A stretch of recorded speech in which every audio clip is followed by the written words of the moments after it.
UP के प्रयागराज में बाहुबली अतीक अहमद की एक समय सियासी तूती बोलती थी, लेकिन अब वो वक्त आ गया है कि सियासी खेल में पूर्व सांसद अतीक अहमद लगातार पिछड़ रहे हैं। बता दें कि साल 1989 से 2017 तक अतीक अहमद और उनके परिवार के लोग प्रयागराज से चुनाव लड़ते रहे। वहीं 3 दशक में ऐसा पहली बार हो रहा है कि जब न तो खुद अतीक अहमद चुनावी मैदान में उतरे हैं और न ही उनके परिवार से कोई सदस्य।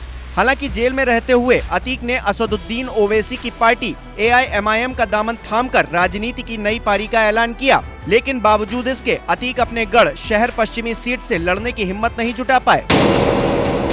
बता दें कि प्रयागराज एक समय में अतीक अहमद का गढ़ होता था। साल 1989 में अतीक अहमद प्रयागराज पश्चिमी सीट से निर्दलीय चुनाव जीते, जिसके बाद वो समाजवादी पार्टी और अपना दल के टिकट से मैदान में आते रहे और जीतकर विधानसभा और संसद पहुंचते रहे।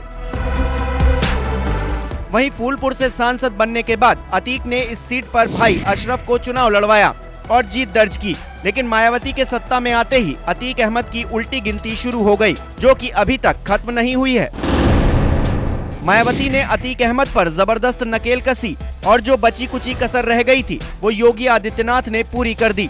2017 में योगी आदित्यनाथ ने उनके सियासी साम्राज्य को पूरी तरह से ध्वस्त कर दिया। वहीं समाजवादी पार्टी ने भी उनसे सियासी दूरी बना ली, जिसके बाद वो और उनका परिवार ओवैसी के पाले में चला गया।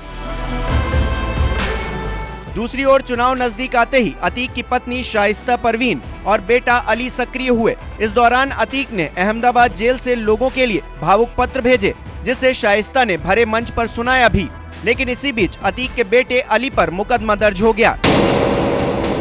नामांकन का वक्त आते ही परिवार ने चुनाव से किनारा कर लिया।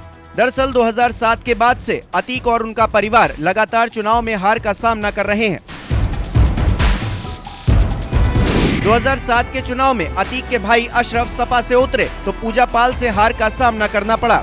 2009 में अतीक अपना दल से प्रतापगढ़ में संसदीय चुनाव लड़े और चौथे स्थान पर रहे। 2012 में अतीक अपना दल से पश्चिमी से लड़े और पूजा पाल से हार गए। 2014 में सपा के टिकट पर श्रावस्ती से लोकसभा का चुनाव लड़ा और हार गए। 2018 में जेल में रहते हुए निर्दलीय फूलपुर से संसदीय चुनाव लड़ा, वहां भी पराजय हुई। 2019 में वाराणसी संसदीय सीट से पीएम मोदी के खिलाफ नामांकन किया, लेकिन लड़े नहीं।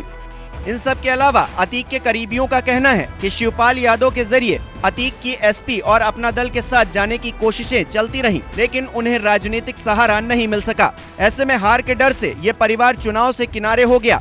हालांकि शाइस्ता परवीन ने नामांकन से दूरी बनाने पर कहा कि उनके शौहर अतीक अहमद ने मना कर दिया, इसलिए उन्होंने नामांकन नहीं किया। AIMIM जिला अध्यक्ष शाह आलम का कहना है कि उन्होंने जहां से कहा वहां से टिकट दे दिया। लड़ना या न लड़ना उनका फैसला है। प्रयागराज पश्चिमी से 5 बार विधायक और 1 बार फूलपुर से सांसद रहे अतीक अहमद के जेल जाने और प्रशासन की कार्रवाई से उनका सियासी समीकरण गड़बड़ा गया है। ऐसे में अतीक अहमद की सियासत क्या उनकी मुट्ठी से निकल गई है, इस बात की चर्चा तेज है।